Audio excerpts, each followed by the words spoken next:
Hello boys and girls, what's up, what's going on? Hope so you are doing great. This is Devkir Sahu, I am the director of the Spoken English classes. I am an English guru, public speaker and author. Good communication, Dev classes. Confident personality, Dev classes. Overall personality development के लिए join कीजिए Dev Spoken English, New Civic Center, Bhilai. दोस्तों, today we are going to learn about present indefinite. आज हम present indefinite के बारे में बात करेंगे और यकीन जानिए this is the most important grammar. Spoken, writing, reading, listening के हिसाब से अगर आप देखा जाए तो प्रेजेंट इंडेफिनिट बहुत इंपॉर्टेंट रोल प्ले करता है. और जिसको प्रेजेंट इंडेफिनिट के बारे में जानकारी नहीं है, मैं समझता हूं उसको इंग्लिश की कोई जानकारी नहीं है, क्योंकि 25 से 30% लिखते पढ़ते बोलते समय हम प्रेजेंट इंडेफिनिट का प्रयोग करते हैं. And this is one of the hardest grammar, सबसे कठिन ग्रामर है ये. ठीक है दोस्तों, किसी की इंग्लिश अच्छी है या खराब है इसको नापने का पैमाना क्या है. जैसे किसी क्रिकेटर की हम बात करें, वह एक अच्छा बैट्समैन है, तो अच्छा बैट्समैन हम कब मानते हैं? तो हम देखते हैं कि कितने सेंचुरीज उसने बनाए, उसका स्ट्राइक रेट कैसा है या उसका एवरेज कैसा है. तो average, strike rate, number of centuries, ये सारे क्राइटेरिया है एक अच्छे बैट्समैन का, उसको नापने का. ठीक उसी तरह से किसी की इंग्लिश अच्छी है या खराब है तो हमारे पास 3 पैमाना है जिससे हम लोग नापते हैं. एक होता है पास्ट इंडेफिनिट, दूसरा पैसिव वॉइस और तीसरा है प्रेजेंट इंडेफिनिट. तो पास्ट इंडेफिनिट, पैसिव वॉइस और प्रेजेंट इंडेफिनिट ऐसे ग्रामर है जिससे हम चेक करते हैं कि किसी की इंग्लिश कितनी अच्छी है, कितनी खराब है. तो आज हम प्रेजेंट इंडेफिनिट के बारे में बात करते हैं और बड़ा इंपॉर्टेंट ग्रामर, इसको हम लोग जानेंगे कि कैसे स्पोकन, रिटन, राइटिंग, लिसनिंग और कॉम्पिटिटिव एग्जाम में क्वेश्चंस आते हैं जिसको हमको जानना है.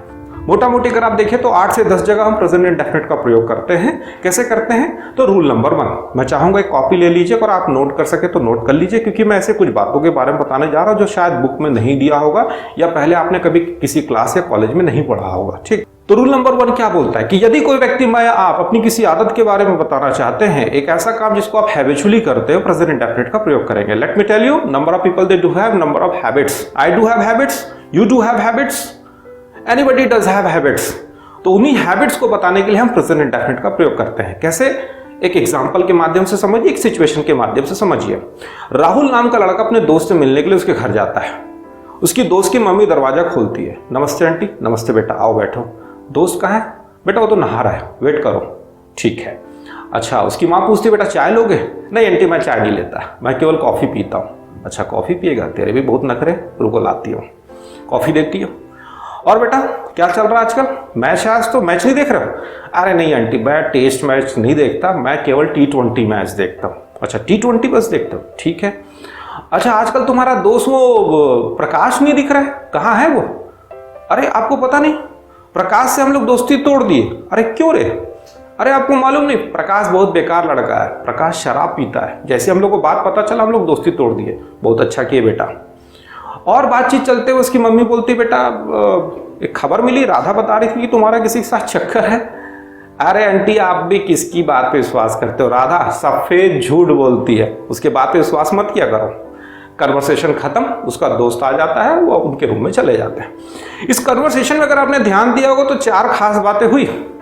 पहली बात कि मैं केवल कॉफी पीता हूं. दूसरी बात, मैं केवल T20 मैच देखता हूं. तीसरी बात, प्रकाश शराब पीता है. चौथा, राधा झूठ बोलती है. दोस्तों मैं केवल कॉफी पीता हूं, क्या बता रहा हूं? कॉफी पीने की आदत. मैं केवल T20 मैच देखता हूं, तो T20 मैच देखने का आदत. और प्रकाश शराब पीता है, इसका मतलब पहले भी पी चुका है, आज भी पिएगा या आगे भी पीता रहेगा, मतलब प्रकाश को शराब पीने की आदत. अगर प्रकाश एक बार शराब पिया होता तो शायद ये वाक्य हम नहीं बोलते. हाँ एक बार गलती से पिया था, अदरवाइज प्रकाश शराब नहीं पीता है. प्रकाश शराब पीता है, इसका मतलब उसको हैबिट है. और राधा झूठ बोलती मतलब पहले भी बहुत बार बोल चुकी है और आगे भी बोलते रहेगी, मतलब राधा को झूठ बोलने की आदत. तो इसी तरह से हम अपनी कई आदतें बताते हैं. जैसे दोस्त को बोलते हैं भाई ध्यान से बैठना, मैं बाइक बहुत तेज चलाता हूँ, मैं केवल जीन्स पहनता हूँ, वो हमेशा लेट आती है, बच्चे हमेशा शोर मचाते हैं. तो यहां पर हम आदतें बता रहे हैं. तो आदत को बताने के लिए हम इंग्लिश में प्रेजेंट इंडेफिनिट का प्रयोग करेंगे. दोस्तों दूसरा नोट, कभी कभी वाक्यों में कुछ खास शब्द आ जाते हैं जिनके कारण हमें उसे प्रेजेंट इंडेफिनिट से बनाना पड़ता है. खास शब्द जैसे रोज, अक्सर, प्रायः, बहुधा, ज्यादातर, लगातार, हर मंगलवार, हर महीने, हर साल. अगर इनमें से कोई भी शब्द किसी भी वाक्य में आ जाए तो उसको प्रेजेंट इंडेफिनिट से बनाना पड़ेगा. जैसे एक सेंटेंस लेते हैं, अनीता हर मंगलवार को मंदिर जाती है. हर मंगलवार शब्द आया, ठीक, अब इसको प्रेजेंट इंडेफिनिट से बनाओ। क्यों बनाए? तो अनीता हर मंगलवार को मंदिर जाती है, सेंटेंस को एनालाइज कीजिए तो क्या पता चल रहा है कि जब जब मंगलवार आया तब तब अनीता मंदिर गई, और जब जब मंगलवार आएगा तब तब अनीता मंदिर जाएगी, मतलब हर मंगलवार को अनीता का मंदिर जाना उसकी आदत। और आदत के लिए कौन सा टेंस है? Present indefinite. दोस्तों इन सारे शब्दों को हम बोलते हैं कीवर्ड्स। रोज, अक्सर, प्रायः, बहुधा, हमेशा, ज्यादातर, लगातार, हर मंगलवार, हर महीने, हर साल, दीज आर कीवर्ड्स। इन शब्दों से पता चलता है कि ग्रामर कौन सा। ये कॉम्पिटिटिव एग्जाम के लिहाज से बड़ा इंपॉर्टेंट है। इन्हीं शब्दों को देखकर हम जान जाते हैं कि सेंटेंस का ग्रामर कौन सा, उसके हिसाब से फिर फिल इन द ब्लैंक्स हो गया, एरर फाइंडिंग वगैरह हम लोग सॉल्व करते हैं। तीसरा नोट, एक ऐसा सत्य जो पूरी दुनिया में मान्य है, जिसको हम लोग बोलते हैं यूनिवर्सल ट्रूथ। ठीक है, एक ऐसा सत्य जो पूरी दुनिया में मान्य है, या ऐसा क्रियाकलाप जिसको पूरी दुनिया सही मानती है। जैसे सूर्य पूरब से उगता है, सूर्य पश्चिम में डूबता है, पृथ्वी सूर्य की चक्कर लगाती है, ठीक है, रात में तारे टिमटिमाते हैं। तो ये ऐसे क्रियाकलाप हैं या ऐसी बात है जो यूनिवर्सल ट्रूथ है, सारी दुनिया उसको सही मानती है। इन सारे क्रियाकलाप को प्रेजेंट इंडेफिनिट से ही बनाएंगे, दूसरे टेंस से नहीं बनाएंगे। जैसे the sun is rotating around the earth, इस टाइप से हम नहीं बोलेंगे, the sun rotates around the earth. दोस्तों चौथा नोट, किसी भी न्यूज चैनल या न्यूज़पेपर को अगर आप पढ़ रहे हैं या न्यूज चैनल देख रहे हैं तो जो भी हेडलाइंस आते हैं वो प्रेजेंट इंडेफिनिट में होगा। लेट मी रिपीट, कोई भी न्यूज चैनल, कोई भी न्यूज़पेपर पढ़ रहे हो आप, हेडलाइन आप पढ़ रहे हैं, प्रेजेंट इंडेफिनिट में होगा। याद रखना, हेडलाइन जो है पुराने घटना का भी हो सकता है, पास्ट टेंस यूज नहीं करेंगे, और भविष्य में होने वाले घटनाओं को भी आप हेडलाइन बना सकते हैं, उसके लिए फ्यूचर टेंस नहीं यूज होगा, प्रेजेंट इंडेफिनिट ही होगा। जैसे कि शेर ने 2 बच्चों को मारा, ये पेपर का हेडलाइन है, हिंदी पेपर का। इसी को अगर इंग्लिश पेपर वाला हेडलाइन बनाएगा तो the tiger killed the 2 children. ये ट्रांसलेशन के लिए सही है, ये ट्रांसलेशन के हिसाब से सही है, लेकिन अगर ये हेडलाइन बनेगा the tiger killed the 2 children नहीं होगा, the tiger kills the 2 children. Bharat match जीता तो इंडिया वॉन द मैच नहीं होगा, इंडिया विन द मैच होगा। प्रधानमंत्री अमेरिका जाएंगे, the prime minister will go to America, no, the prime minister goes to America. तो किसी भी न्यूज चैनल, न्यूज़पेपर का हेडलाइन हमेशा प्रेजेंट इंडेफिनिट में होगा। जैसे आप स्क्रीन में देखिए, कुछ हेडलाइंस मैं पेपर के कटिंग आपको शो करता हूं और आप देख पाएंगे कि कैसे इसमें प्रेजेंट इंडेफिनिट की बात हो रही है।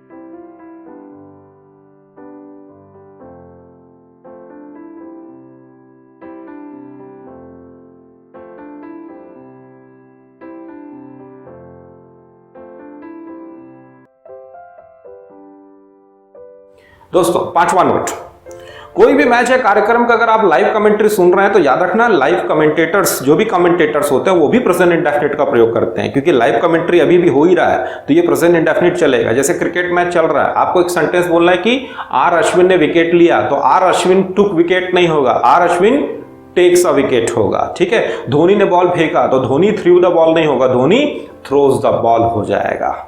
अगला नोट, किसी वस्तु की दर या कीमत आपको बताना है तो उसके लिए भी प्रेजेंट इंडेफिनिट का प्रयोग किया जा सकता है। जैसे कि सेब 50 रुपए दर्जन बिकता है, दूध 150 रुपए लीटर, ये तो बहुत ज्यादा हो गया, दूध 50 रुपए लीटर बिकता है, कपड़ा 150 रुपए मीटर के हिसाब से बेचा जाता है। ठीक, तो हम वस्तु की दर या कीमत भी प्रेजेंट इंडेफिनिट से बता सकते हैं। अगला नोट है कि कोई चुटकुला या कहानी सुनाना है तो उसके लिए भी प्रेजेंट इंडेफिनिट का प्रयोग हो सकता है। ठीक है, कई बार हम लोग को चुटकुला सुनाना पड़ता है या कहानी सुनाना पड़ता है। जैसे मैं आपको एक कहानी सुनाता हूं कि कैसे प्रेजेंट इंडेफिनिट के सेंटेंसों को इसको समझना। एक बाप रहता है, मरने वाला रहता है, उसके 4 बेटे रहते हैं, चारों निकम्मे रहते हैं। मरने से पहले अपने बेटों को बुलाता है और एक राज की बात बताता है कि बेटा, मैंने सारा जो धन जिंदगी भर कमाया मैंने खेत में गाड़ दिया, मेरे मरने के बाद ले लेना। उसका बाप टपक जाता है, उसको दफना के आते हैं। चारों बेटे लालची थे इसलिए खेत पे जाते हैं और खजाना ढूंढने के लिए टूट पड़ते हैं। पूरा खेत खोद डालते हैं, खजाना नहीं मिलता। फिर एक बुद्धिजीवी से पूछते खजाना है कहाँ, तो बोलता आप खेत खोद ही डालो तो बीज डाल दो, बीज डालते। कुछ समय के बाद वो पौधा बन जाता है, बोलते हैं पानी डाल दो, पानी भी डालते हैं। फिर कुछ समय के खाद वाद डालने बोलता है, वो भी डाल दे। फिर फसल बड़ा हो जाता है। फिर बुद्धिजीवी से पूछते हैं कहाँ है खजाना, तो बोलता है ये फसल को काटो और बेचो, जो पैसा मिलेगा वही मेहनत का पैसा, वही खजाना तुम्हारे पिताजी ने गाड़ दिया। ऐसा चूतिया मेटे टाइप का कहानी अपने बचपन में सुना था। अब आजकल ऐसा कुछ होता नहीं है, बाप का हम लोग एटीएम चुरा लेते हैं, पैसा निकाल लेते हैं, ठीक है। तो जोक्स अपार्ट, तो सेंटेंस कैसे कैसे आ रहे हैं? बाप रहता है, बुलाता है, खोदता है, मरता है, काटता है, मिलता है, मेहनत की कमाई कहलाता, लाइक दैट। तो आता है, जाता है, ये सब प्रेजेंट इंडेफिनिट के सेंटेंसेस है दोस्तों। जैसे उसी तरह से हम लोग कोई चुटकुला भी सुनाते हैं, ठीक है। एक बुढ़ा रहता है, एक बुढ़ी रहते हैं, दोनों रेस्टोरेंट जाते हैं, उनकी शादी की 50वीं सालगिरह रहती है, हरा नीला पीला खाने के लिए खूब सारा ऑर्डर करते हैं, बुढ़ा खाने लगता है, बुढ़िया देखते रहती है, बुढ़ा खा ही रहे, आके वेटर पूछ लेता, अम्मा आप भी खा लो, आपका भी तो मैरिज एनिवर्सरी है, तो बेटा तुम अपना काम करो। फिर बोलते खा ही लो अम्मा, क्यों आप नहीं खा रहे, उपवास है क्या? तो बुढ़िया बोलती नहीं बेटा, ऐसा है कि हम लोग दोनों बुढ़े हैं, दांत का एक ही सेट है, बुढ़ा खा लेगा, उसके बाद वो निकाल के मुझे देगा तो मैं खा लूंगी, लाइक दैट। ऐसा बकवास टाइप का चुटकुला, ठीक। तो सेंटेंस कैसे आ रहा है? बुढ़ा आता है, जाता है, कहलाता है, खाता है, ये सब प्रेजेंट इंडेफिनिट के सेंटेंसेस है ना। चुटकुला सुनाते हैं, चींटी रहता है, हाथी रहता है, उसके पास जाता है, लाइक दैट, ठीक। अब एक इंपॉर्टेंट नोट के बारे में और बताता हूं मैं आप लोगों को कि अगर दो वाक्य एक साथ फ्यूचर इंडेफिनिट में हैं और किसी प्रकार के शर्त से जुड़े हैं तो दोनों को फ्यूचर इंडेफिनिट से ना बना के एक को प्रेजेंट इंडेफिनिट और दूसरे को future indefinite. Late me repeat, दो वाक्य एक साथ फ्यूचर इंडेफिनिट में है और किसी प्रकार के शर्त से जुड़े हैं तो दोनों को फ्यूचर इंडेफिनिट से ना बना के एक को प्रेजेंट इंडेफिनिट और दूसरे को फ्यूचर इंडेफिनिट। जैसे मोहन आएगा, मैं पैसे दूंगा, दोनों फ्यूचर है। मोहन आएगा, मैं पैसा दूंगा, ये भी फ्यूचर है, ठीक। अब दोनों को शर्त लगा के जोड़ देता हूं, यदि मोहन अकेले आएगा तब मैं उसको पैसा दूंगा। अब अगर कोई नौसिखिया लड़का या बच्चा होगा, कैसे ट्रांसलेट कर देगा? If Mohan will come alone then I will give money. दोनों में विल लगा के बना लिया। याद रखना, शैल का यूज बंद हो गया, ठीक है। फ्यूचर इंडेफिनिट वाला वीडियो देखेंगे, देखिए मेरे सर के ऊपर एक लिंक आ रहा होगा, क्लिक कर दीजिए। तो if Mohan will come alone then I will give money, गलत है। पहला सेंटेंस प्रेजेंट इंडेफिनिट से बनेगा, if Mohan comes alone then I will give money, ठीक। Last note, the most important, कोई भी टेक्निकल कोर्स की आप पढ़ाई कर रहे हो, पूरी पढ़ाई आपकी प्रेजेंट इंडेफिनिट में होगा, चाहे वो इंजीनियरिंग हो, मेडिकल हो, कंप्यूटर हो, मैनेजमेंट हो या सीए का कोर्स हो, व्हाटएवर हो, पूरी पढ़ाई प्रेजेंट इंडेफिनिट में होता है। आप जो बुक पढ़ेंगे प्रेजेंट इंडेफिनिट, क्लास का लेक्चर प्रेजेंट इंडेफिनिट, क्वेश्चन का answer, sessional, practical, viva, thesis सब प्रेजेंट इंडेफिनिट होता है, ठीक है। और ज्यादातर बच्चे जो खासकर 12 के बाद इंजीनियरिंग या मेडिकल में जाते हैं, हिंदी मीडियम वाले बच्चे, उनको ये प्रॉब्लम होता है क्योंकि बुक्स नहीं पढ़ पाते, लेक्चर समझ नहीं पाते। तो आज के बाद वो सब भी सॉल्व होगा, बशर्ते आपको ये पता होना चाहिए कि सारे प्रेजेंट इंडेफिनिट के ही सेंटेंसेस यूज होता है। तो चलिए मैं आप लोगों को ट्रांसफार्मर के बारे में बताता हूं। बहुत पहले मैं पढ़ाई किया था, मैं भूल चुका हूं। मैं रफली आपको समझाने के लिए मैं ये एग्जांपल ले रहा हूं कि कैसे टेक्निकल कोर्स की पढ़ाई होती है, ठीक। 97 में मैंने पढ़ाई किया था, बहुत पुरानी बात है। मैं ट्रांसफार्मर सही तरीके से नहीं पढ़ाऊंगा, बस आपको भावनाओं को समझना है, ठीक है। मैं चिड़िया दिखा रहा हूं, चिड़िया देखना, उंगली मत देखना, ठीक।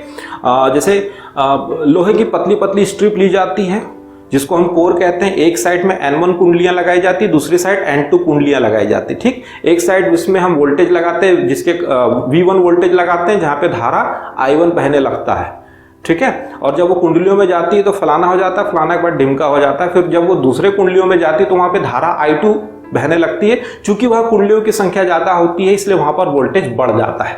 तो इस तरह से प्राप्त वोल्टेज लगाया गया वोल्टेज से ज्यादा होता है, इसलिए इसको स्टेप अप ट्रांसफार्मर कहते हैं। ऐसा समझ लीजिए, ठीक।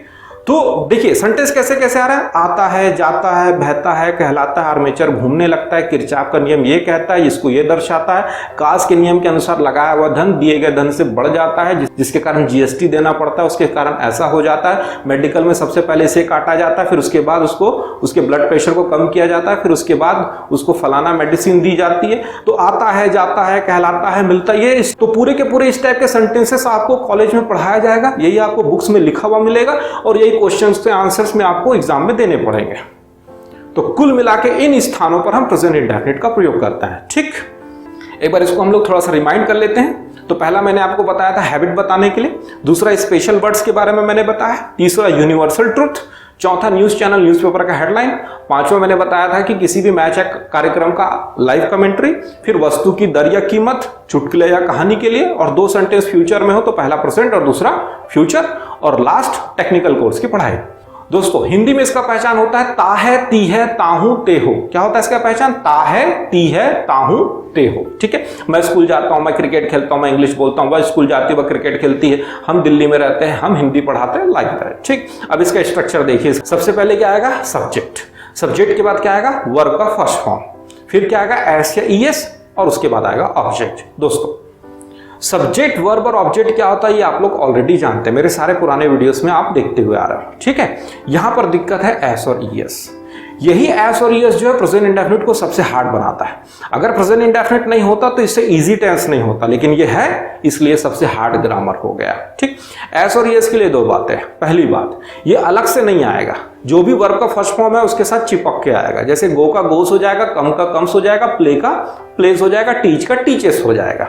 तो ये वर्ब के फर्स्ट फॉर्म के साथ चिपक के आते हैं, लेकिन कभी चिपकते हैं और कभी नहीं चिपकते।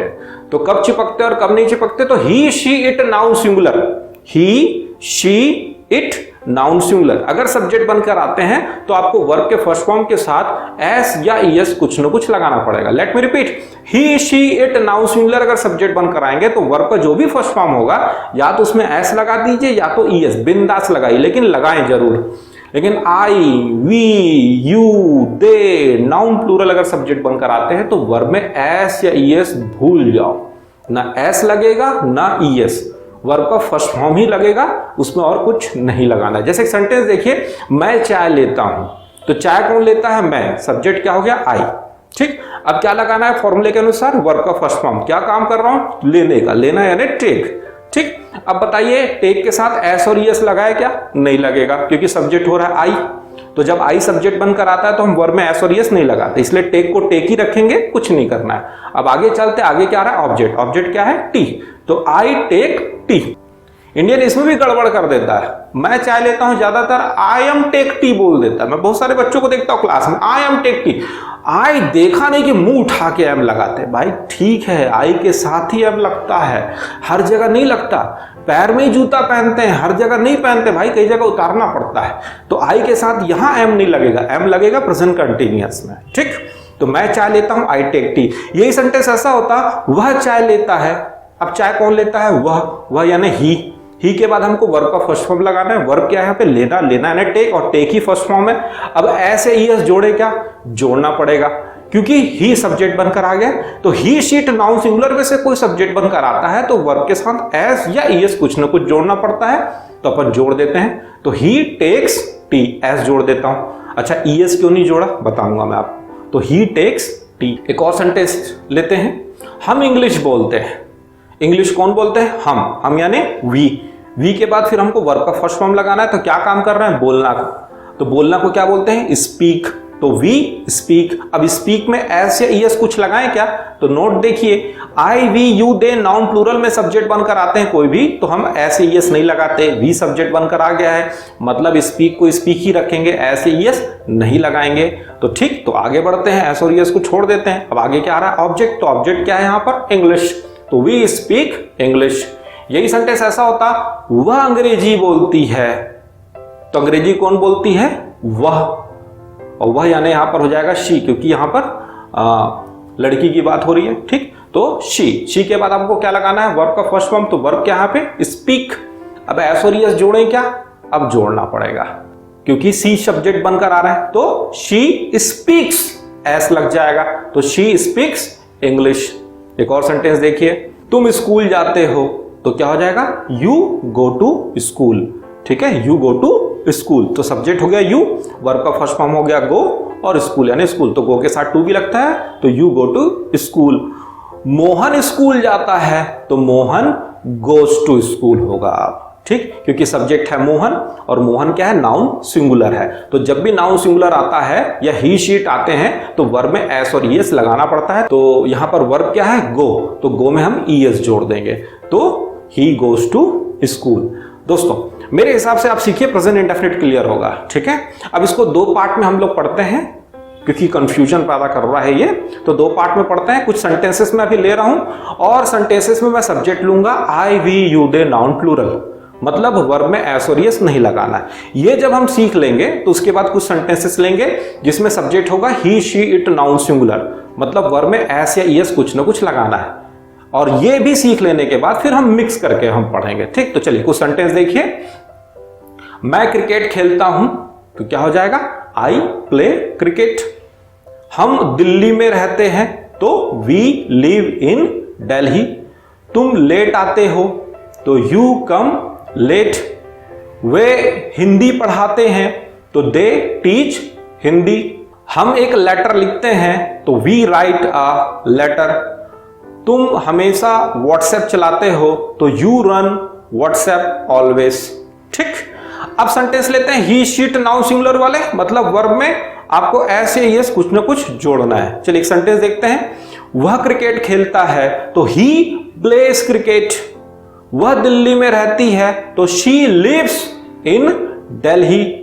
अनीता हिंदी पढ़ाती है तो अनीता टीचेस हिंदी। वह लेट आता है तो ही कम्स लेट। मोहन चाय बनाता है तो मोहन मेक्स टी। क्लियर? चलिए अब मिक्स करके हम लोग इसको पढ़ते हैं, समझना इसको। तो ही शीट नाउन सिंगुलर आएगा तो वर्ब में एस और यस लगाएंगे, और I we you they noun plural अगर सब्जेक्ट बनकर आते हैं तो कुछ नहीं लगाना है, वर्ब को फर्स्ट फॉर्म ही रखेंगे, एस और यस कुछ भी हम नहीं जोड़ेंगे। जैसे एक सेंटेंस देखते हैं। हम रेलवे में काम करते हैं तो वी वर्क इन रेलवे। वह रेलवे में काम करता है तो ही वर्क्स इन रेलवे। ठीक है। हम क्लास 10th में पढ़ते हैं तो we read in class 10th। वह क्लास 10th में पढ़ती है तो she reads in class 10th। बच्चे कपड़े धोते हैं तो चिल्ड्रन वॉश क्लॉथ्स। वह कपड़े धोती है तो शी वॉशेस क्लॉथ्स।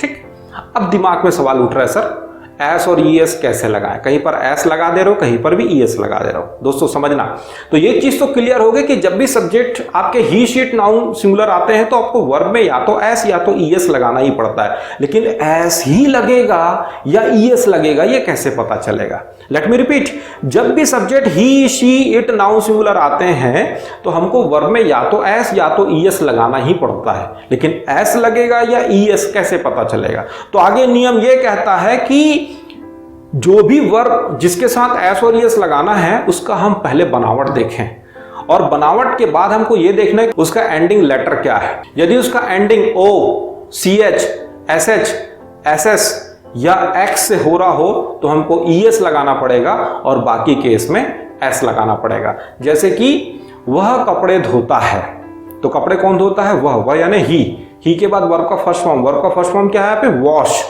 अब ही सब्जेक्ट बन के आ गया है तो वॉश के साथ या तो एस या तो ईएस कुछ ना कुछ जोड़ेंगे। तो जरा देखो वॉश किससे एंड हो रहा है, एसएच, क्या जुड़ जाएगा, ईएस। तो ही वॉशेस क्लॉथ्स। ठीक, वह हिंदी पढ़ाती है तो हिंदी कौन पढ़ाती, वह यानी हो गया शी। फिर वर्ब का फर्स्ट फॉर्म पढ़ाना यानी टीच। अब इसमें या तो एस या तो ईएस जोड़ना ही है। तो देखिए टीच किससे अंत हो रहा है, सीएच से, इसलिए क्या लग जाएगा, ईएस। तो शी टीचेस हिंदी। चलिए दोस्तों अब हम लोग निगेटिव की बात करते हैं। निगेटिव मतलब जिसमें काम का होना ना पाया जाए। फॉर्मूले में हम नॉट लगाएंगे, लेकिन नॉट का एक बड़ा सिंपल रूल है कि नॉट बिना हेल्पिंग वर्ब के नहीं आता। मतलब हम जूता बिना मोजा के नहीं पहनते, तो हमको हेल्पिंग वर्ब चाहिए। अब आप देखिए कि यहाँ तो हेल्पिंग वर्ब है ही नहीं, subject plus V1 plus SES plus object, यहाँ तो कोई हेल्पिंग वर्ब है ही नहीं। तो हम बाहर से दो हेल्पिंग वर्ब लेकर आएंगे, डू या डस। लेकिन डू या डस की एक प्रॉपर्टी कि जब भी डू डस आते हैं तो उनको एस और ईएस से एलर्जी है, वो एस और ईएस को हटा देंगे।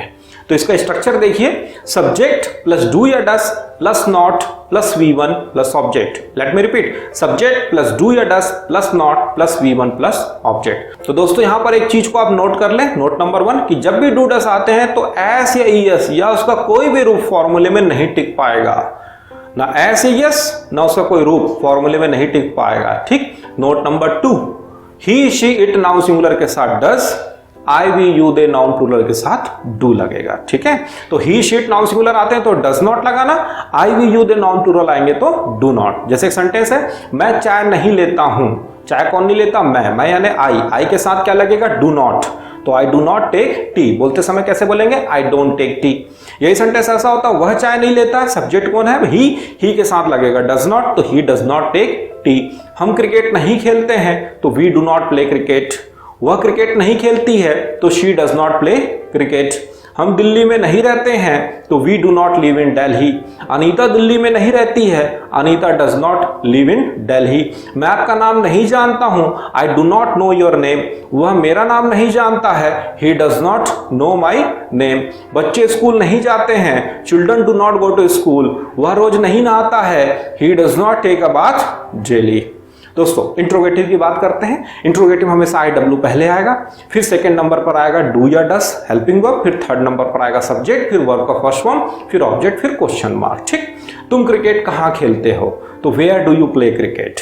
वह क्रिकेट कहाँ खेलता है तो where does he play cricket. तुम मेरा नाम कैसे जानते हो, how do you know my name. वह मेरा नाम कैसे जानता है, how does he know my name. बच्चे कहाँ रहते हैं तो वेयर डू चिल्ड्रन लिव। चलिए दोस्तों इसका प्रैक्टिस करते हैं। एक सेंटेंस देखिए, तुम कहाँ रहते हो, वेयर डू यू लिव। वह कहाँ रहती है, वेयर डज शी लिव। तुम मेरा नाम कैसे जानते हो, how do you know my name. वह मेरा नाम कैसे जानता है, how does he know my name. तुम कब उठते हो, when do you wake up. वह कब उठती है, When does she wake up? तुम कहाँ काम करते हो, Where do you work? वह कहाँ काम करता है, Where does he work? इंट्रोनेगेटिव के बारे में आपको मैं बता दूं तो इंट्रोगेटिव से इंट्रोनेगेटिव बनता है। इंट्रोगेटिव फॉर्मूला उठाना होता है, सब्जेक्ट के पहले नॉट और सब्जेक्ट के बाद नॉट। दो फॉर्मूला बनेगा, देखिए फॉर्मूला स्क्रीन पे, IW plus do does plus not plus subject plus V1 plus object question mark. दूसरा फॉर्मूला क्या होगा, IW plus do does plus subject plus not plus V1 plus object question mark. एक sentence देखते हैं, तुम cricket क्यों नहीं खेलते हो तो पहले स्ट्रक्चर के अनुसार बन जाएगा why do not you play cricket, और दूसरे स्ट्रक्चर के अनुसार बन जाएगा why do you not play cricket. दोस्तों अब आपकी स्क्रीन में कुछ क्वेश्चंस आएंगे, आपको वीडियो को पॉज करना है, क्वेश्चंस को रीड करें और जो भी आपको सही गलत लगता है कमेंट बॉक्स में जाकर उसको टाइप करें, मुझे दिखाएं। कुछ समय के बाद मैं चेक करूंगा, जो भी सही गलत होगा मैं आपको बताऊंगा। दोस्तों अगर ये वीडियो आपको पसंद आया हो तो लाइक करें, लोगों के साथ शेयर कर दें, मेरे चैनल को सब्सक्राइब कर दें। Thank you for watching this video, have a great day.